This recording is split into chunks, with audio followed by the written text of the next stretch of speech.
We are on a topic on changing word in a changing world.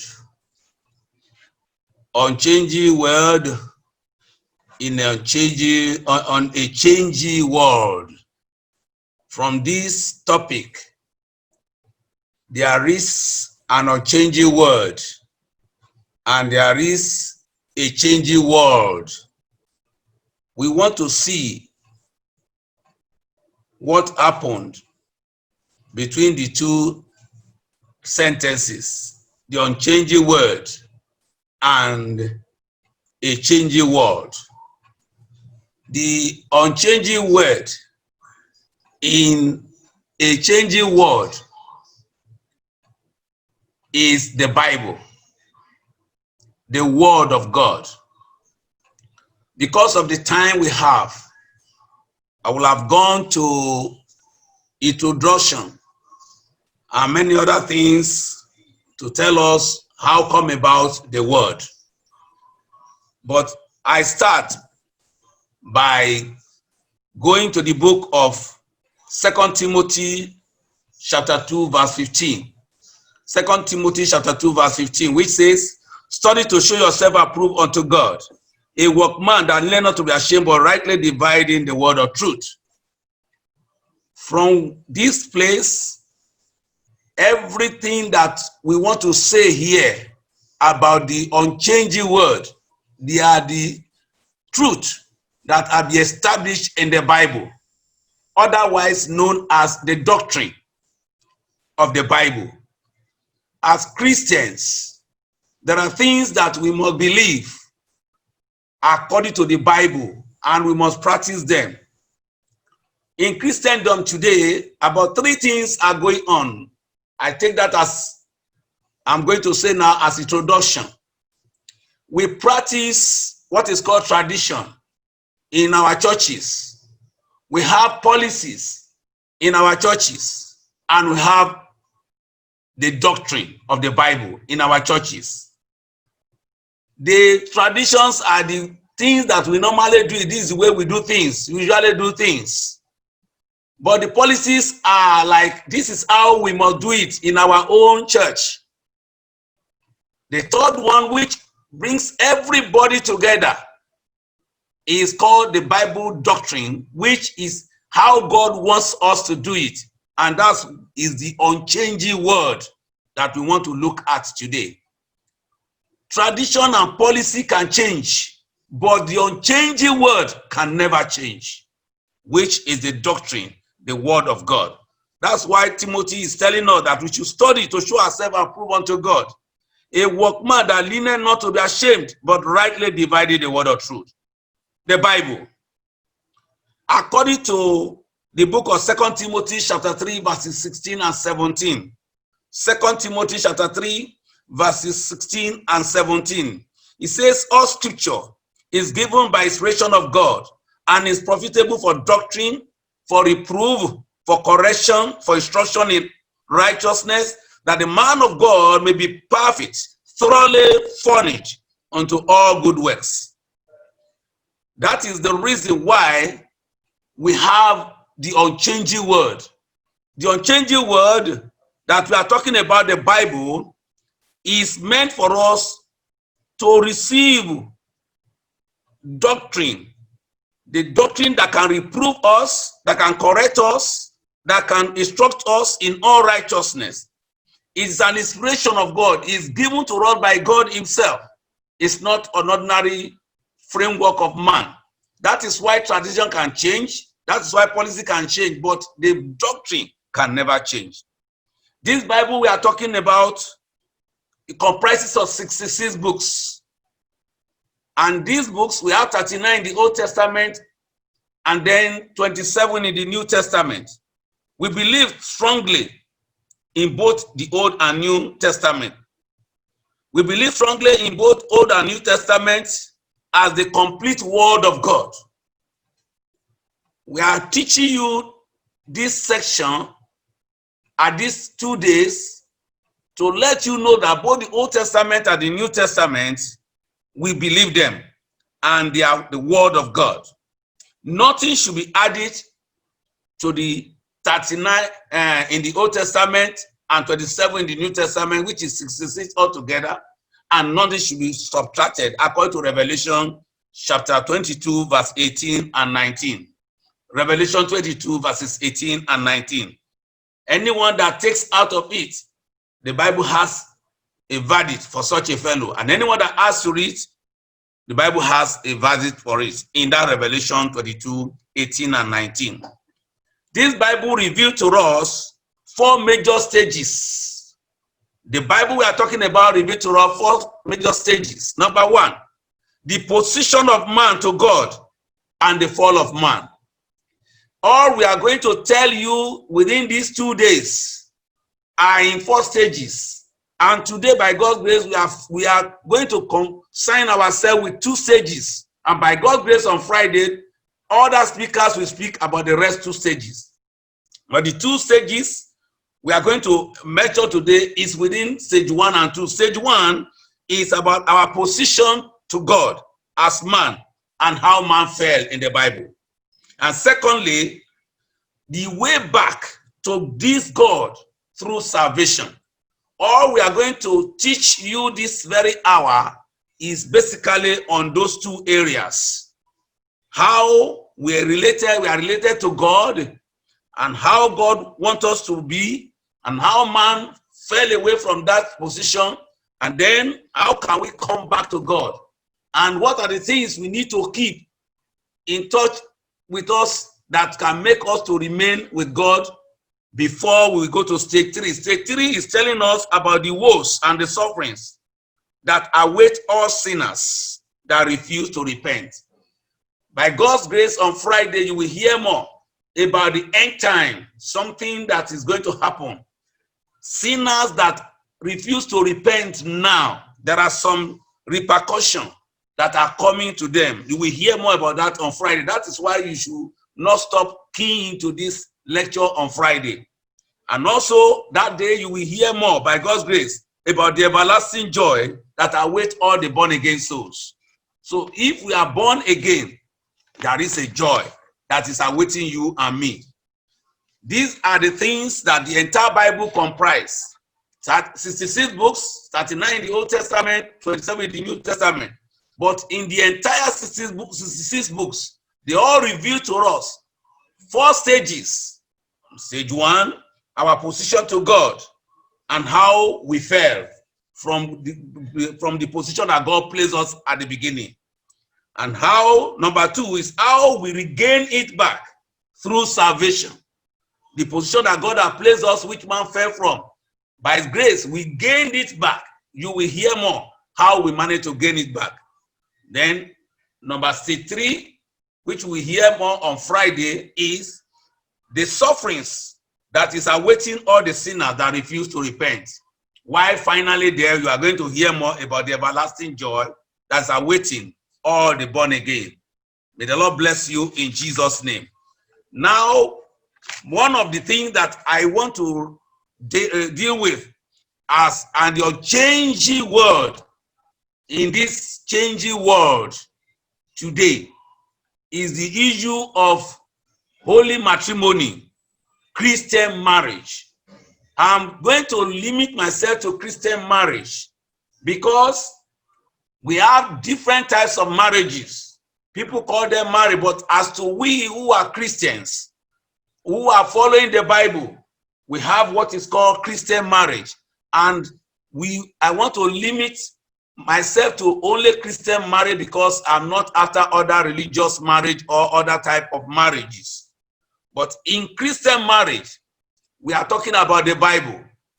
And the Bible tells me from Genesis chapter 2, verse 18, Genesis 2, verse 18, God decided by himself, he said it's not good that man should be alone. I will make for him a helpmeet. That is the first time marriage was instituted in the humanity, in the history of humanity. Therefore, I cannot say that marriage is the oldest institution in human history ordained by God himself. Marriage is the oldest institution in human history, are ordained by God himself, and it must be honorable in all.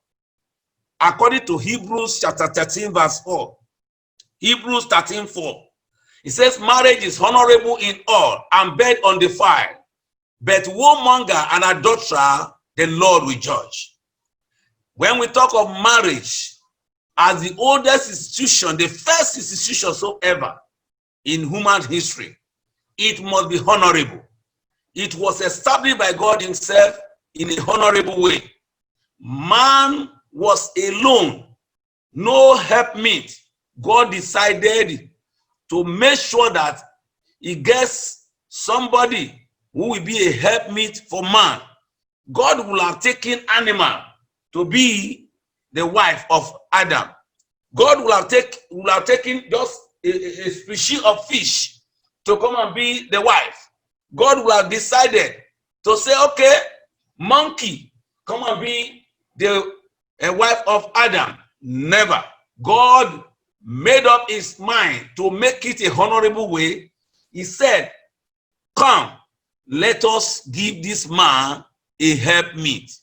And the Bible said God did it in a way that man was able to pay for that marriage. How did Adam pay for the marriage?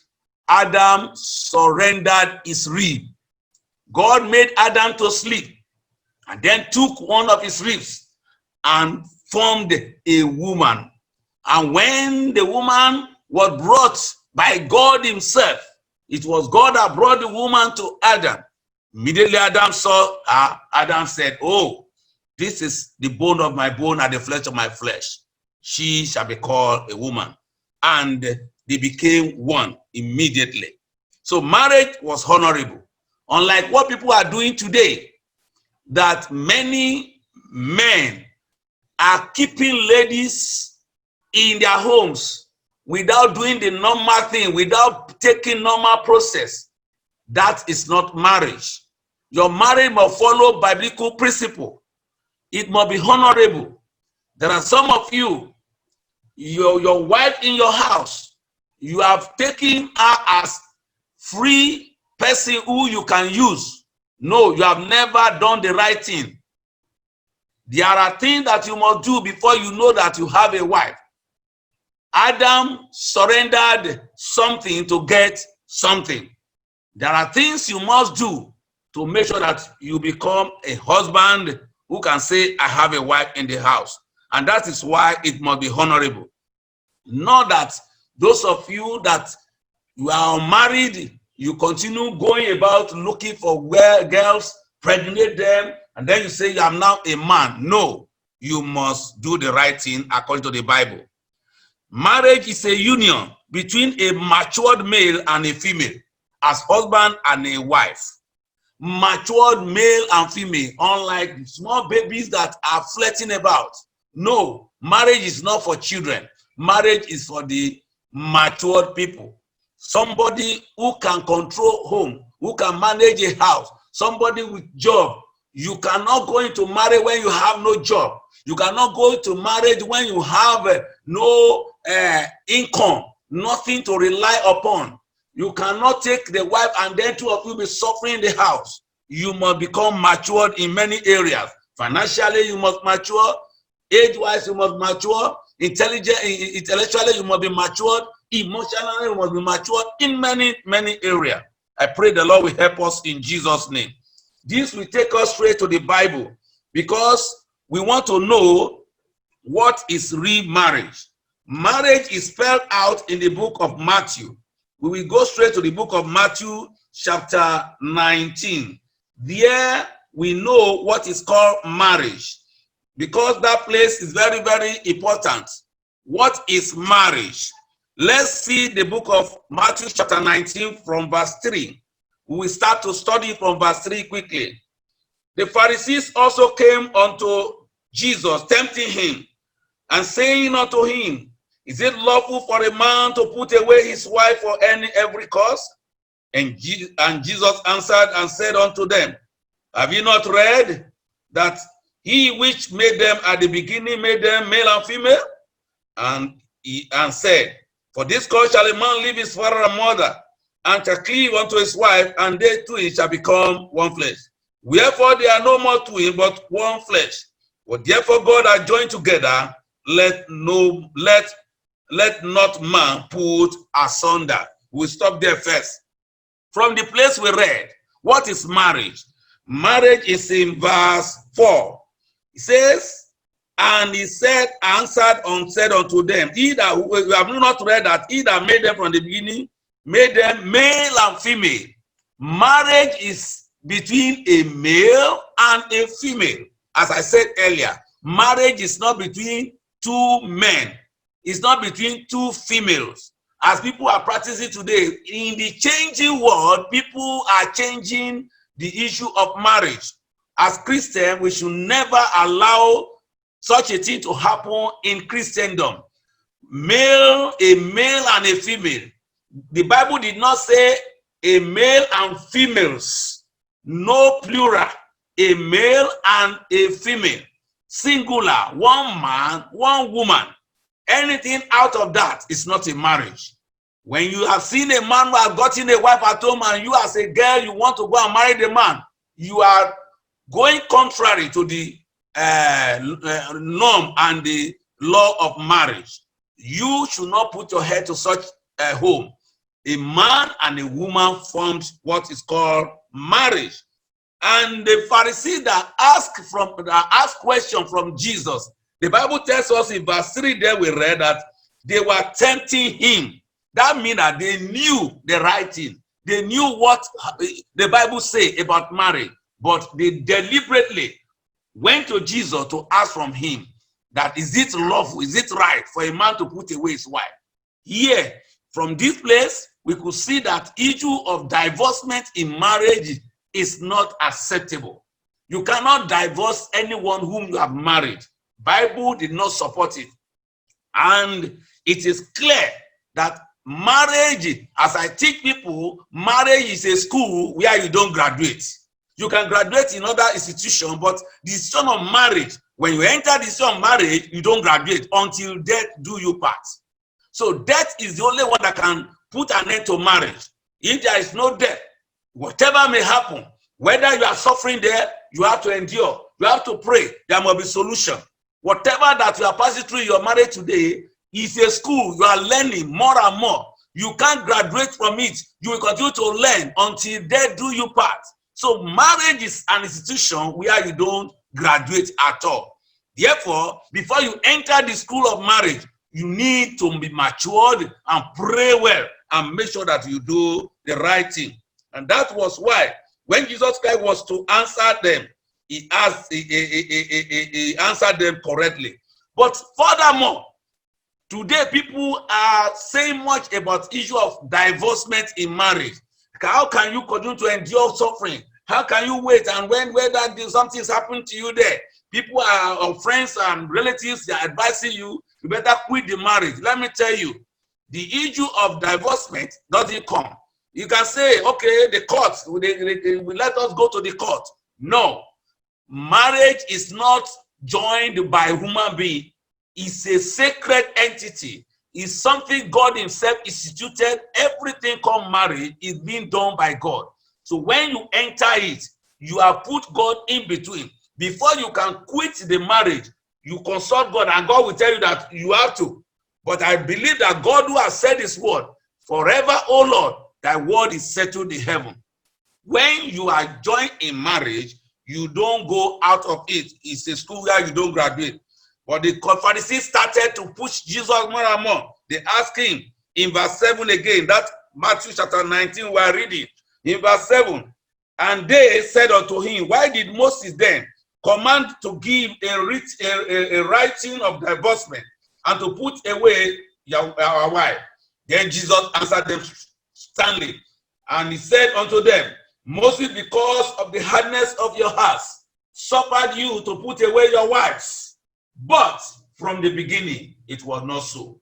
That breaks everything and concluded everything. anything about marriage, it was God that instituted marriage. So by the time divorcement came in, it was Moses that permitted them. Now, may I ask you a question? Whose instruction will you take? Is it that of man or that of God? God who made marriage. Look at your Bible very well, from Genesis till Exodus, when to a number or most of Deuteronomy, where Moses permitted them. Where did you hear that there was divorcement in the Bible? No account of divorce in the Bible. It was Moses that permitted them. And Jesus now told them the reason why Moses permitted them. Because God had given Moses an assignment. The assignment was so very great to lead the people of Israel down to the promised land. But the people were deraying Moses, who was the leader. Then Moses decided that, okay, whatever you want to do, you can do it. He permitted them because of the hardness of their heart. Moses did not institute divorcement. Nobody instituted. It was the people itself that imagined to do divorce, to go into divorcement. Then Moses said, whatever you have desired to do, do it. That was Moses did. And Jesus now told them from the beginning, it was not so. Now, something that was not instituted by God himself, I don't know the reason why people want to go into it today. So therefore, anything called divorcement in marriage, it was not instituted by God. God instituted the marriage that until death do you part. Therefore, take note of that, and God will help us in Jesus' name. When we talk of marriage, we should know something very, very important in the issue of marriage, and that is the payment of dowry. It must precede the day of wedding. You see, people who in many homes today, when we bring 100 homes together, you will discover that about 40% of them, they are calling themselves husband and wife, but the man has never paid the dowry. How can you say you marry when you have never paid the dowry? Adam paid the dowry by giving out his rib. What did you give in order to get your wife into your home? That is the big question. Dowry is the gift that can make marriage to be solemnized. Therefore, if you are one of the husbands that is having your wife at home and you have never paid the dowry, go and do restitution. It's one of the things that you will hear about as the teaching is going on. You must restitute your home. You must go and pay the dowry, because God is not expecting you to put a woman in the house free of charge. And that's why many of you are maltreating your wife, because you did not pay anything. You did not sacrifice anything. Adam sacrificed his own rib. Sacrifice something. You must go to the parents of the woman and demand for what do they want.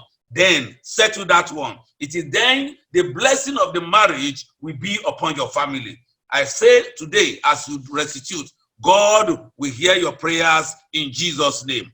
Furthermore, remarriage can occur when one of the couple dies. When either wife or husband dies, it is then the other one can remarry. That is where remarriage comes in. Remarriage is different from divorcement. When you are divorced, the Bible says you should remain alone. You have gone contrary to the will of God. There are many people, they divorce and they want to go and marry another fellow. You are bringing curse upon another fellow. When you decide on your own that you are no more marrying the man, remain alone forever until you die. You will tell you put away the wife. You don't want the wife alone. You remain. If you marry another woman, you are going outside the will of God, and there is repercussion for it. You will hear more of it. You are one of the people who did not repent, and at the end of it, you will see the woe that is ahead of it. Therefore, marriage, you can't quit marriage. You can sustain your marriage by prayer. I want to tell you, there is no marriage on earth that has no one challenge or the other. All those listening to me, if you are one of the married people and you have never experienced any challenge in your marriage, you can say to me that I've never experienced it. I will tell you that you are a liar, and a liar cannot make it to heaven. There is no marriage that has never experienced any challenge. But I want to tell you, in all this, there is a medicine that can heal every problem in every home. There is only one medicine that God has already put down. And what is that? We should adjust. Adjustment is the medicine that can heal any catastrophe, any problem within your home. Therefore, if your home is experiencing any problem right now, husband and wife, sit down and adjust. What did your wife want that you don't give to her? What did your husband want and you did not give to him? I pray as you settle yourself, the Lord will bless you in Jesus' name. Well, nevertheless, we have a lot to say on marriage because time is against us. You will have time for questions when it is time. But I want to tell you, issue of marriage is a very lengthy one because we learn every day on marriage. The vital thing is that you cannot do your marriage like the worldly people. You must follow the will of God. You must hear from God. You pray well. After you become matured, you pray well. After prayer, you receive from God. After receiving from God who you want to marry, it is then you take your matter to your spiritual father if possible. There are some of you are counselors. Some of you want to do everything alone. You cannot live alone. You have somebody who must mentor you. You have somebody who you can relate with. You go to the fellow who must be a spiritual father, a spiritual cover for you, who you will meet, who will analyze it. Because every youth, when you receive who to marry, I tell you, you will discover that you will receive the message in a coded way. It is your spiritual father that will decode that coded message. And after decoding it, it will come to reality when it is time. That is for the youth. So if you are a youth listening to me, whatever you want to do about marriage, take it in the way of God. Whatever you receive, don't do it yourself. Not on Facebook. Some of you are married today through Facebook. Facebook cannot give you your right partner. Not by Twitter. It will Twitter you to a wrong direction. Not by merely dated her. No, that is not biblical. Even to the extent I've discovered that today, some youth, they will go back to a lady who they said they prayed and they got the conviction. They will go to the lady and kneel down before the lady to say, please, can you marry me? That is not from God. That is from the pit of hell. How can you go and kneel down before a lady whom both of you have never even prayed and received from God? You kneel down before the lady, so the lady will lift you up that I agree to marry you. And then then you will now take yourself to your pastor. Two of you are liars. Because a day will come when you will get to the altar and the pastor will ask you, is there any reason why two of you should not be joined together in marriage? By the time you say nothing, it means that your marriage has been instituted upon a lie. Therefore, be very careful the way you choose who to marry and the step you are taking. And for those of us who are putting women at home, you have never paid the dowry, restitute. And those of us who are married and we are legally married, how are we adjusting to one another to make peace to reign in our home? Our home is supposed to be a blissful place, and God will make it a blissful place in Jesus' name. So that's one of the unchanging words that God wants you to hear. Divorcement is not allowed. And another unchanging word that God wants us to know this very afternoon is that as we are progressing in this Christendom, we should know that God is no respecter of any person. God is no respecter of any person. When we are talking about the unchanging word, the unchanging word is the word of God that you can never change. You are the one to change your lifestyle to meet the standard of God. God cannot change his own standard or his word because of your shortcomings. Some of us, we say because we are in a time of grace, then we say, I know God is a merciful God. He cannot punish me because I've done so much in his presence. For that reason, I know he will know that I am weak in this area. You will change that your weakness to the standard of God, or else the word of God is forever settled in heaven. Matthew chapter 24 verse 35. Matthew 24:35 says that heaven and earth shall pass away, but my word shall never pass away. I pray that we will know the right thing to do in Jesus' name. So God is no respecter of person. God is no respecter of person. In everything that we do, we should know that in our lives, we need to acknowledge God so that everything will be done. Now, our God is the God of all, for all. He has no preference for one over the other, inasmuch as we obey his instructions. When you obey instruction, our God is no respecter of any person. He will not say, because you are dark in complexion, I will change my standard of judgment because you are dark. Because you are light in complexion, I will use a lighter measure to do the judgment. No, God never changed from his word. What he has said he will do to the dark complexion or black complexion, so it is to the light complexion or white complexion. God is the God of the white, it's God of the black, it's God of anyone. As in fact, I tell everybody, I am short because God is short. I am tall because God is tall. I am light in complexion because God is light in complexion. I am dark in complexion because God is dark in complexion. You are the image of God. The Bible tells me in Genesis chapter 2 verse 7. Genesis chapter 2 verse 7. And God formed man from the dust of the ground and breathed into his nostril the breath of life, and man became a living soul. You are the express image of God. You are he said, come, let us make man in our own image. You are an express image of God.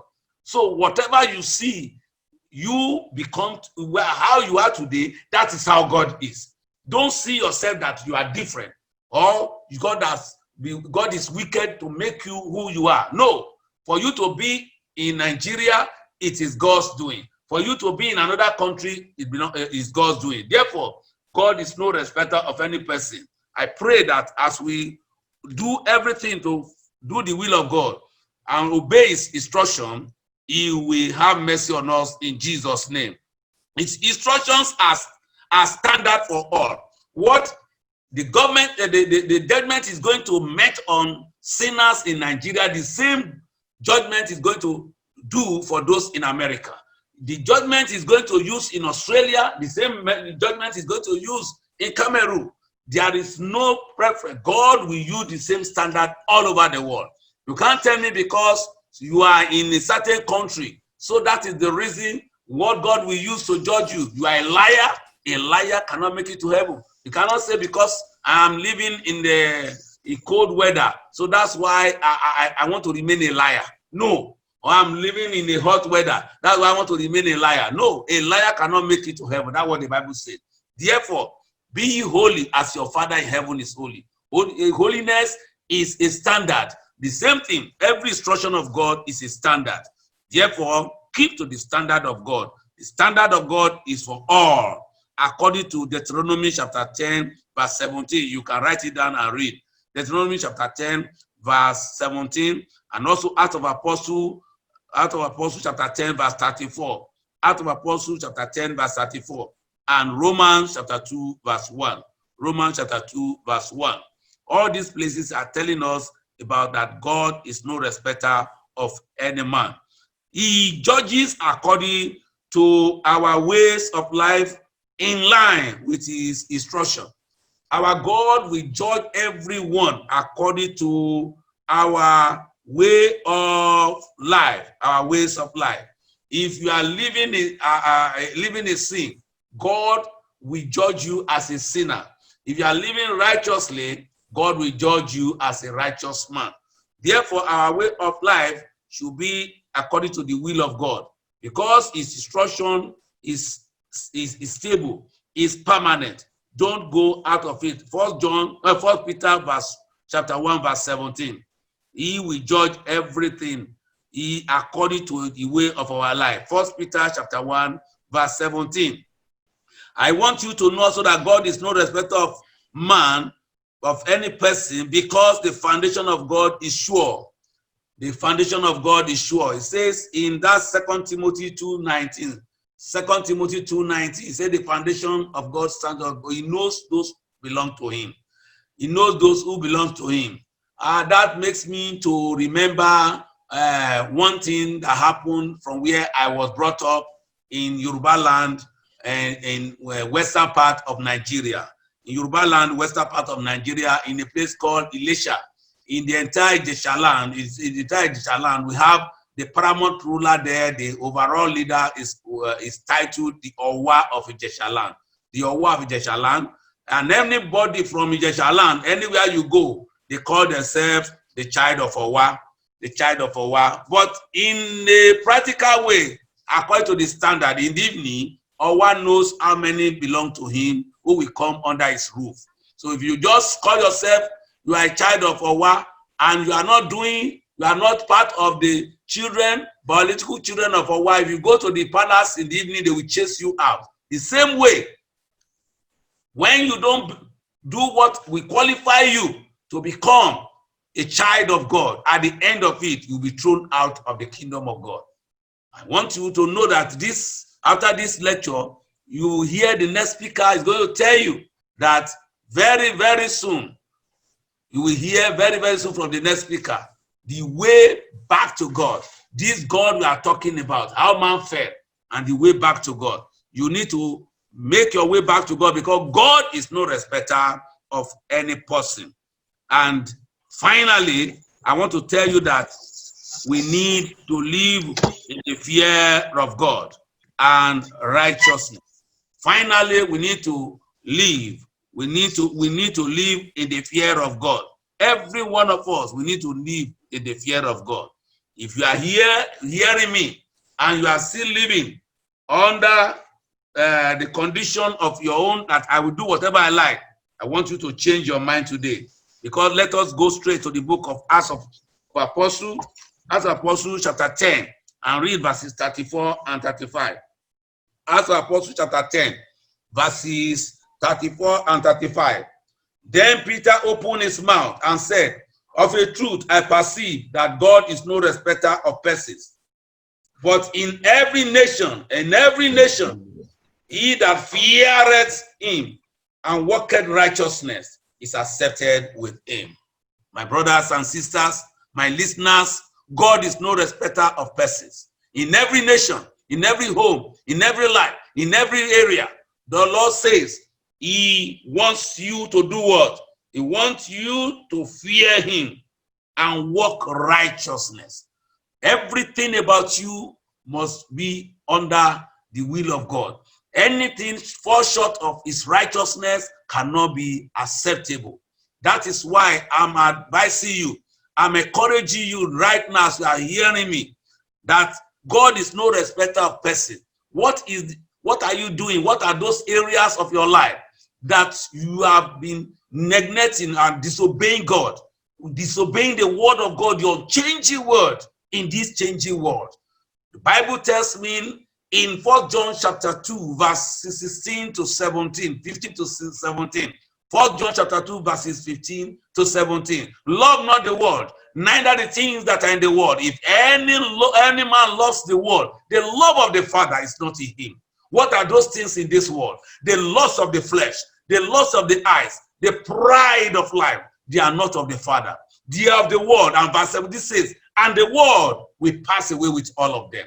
Therefore, for you to remain in this world that is changing every day on the will of God by his unchanging word, you need to obey him, fear him, work out your salvation with fear and tremble. If you are here, if you are hearing me and you have never surrendered your life to Jesus Christ, God is no respecter of person. God will not say because you are eloquent. God will not say because you are a learned person. God will not say because you have the title. God will not say because you are light in complexion. God will not say because you are very beautiful. God will not say because you are very handsome.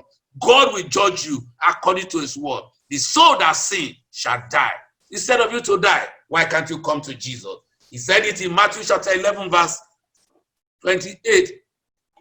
Matthew chapter 11, verse 28 to 30. It says, come unto me, all you that labor and heavy laden, I will give you rest. Shall we pray? Father, we thank you. We bless you for your word, for how you want your word, which cannot change, to make us to remain in your will in this changing world. I pray that this your word that we have had will keep us from falling away with the world that is changing every day. With all the change, the technology that is going on, they will not draw us away from your changing word. We will abide in your changing word, and we shall remain, and we shall be blessed forever. And at the end of it, we will make it to heaven. Thank you for hearing us. In Jesus' name, we are praying. God bless you.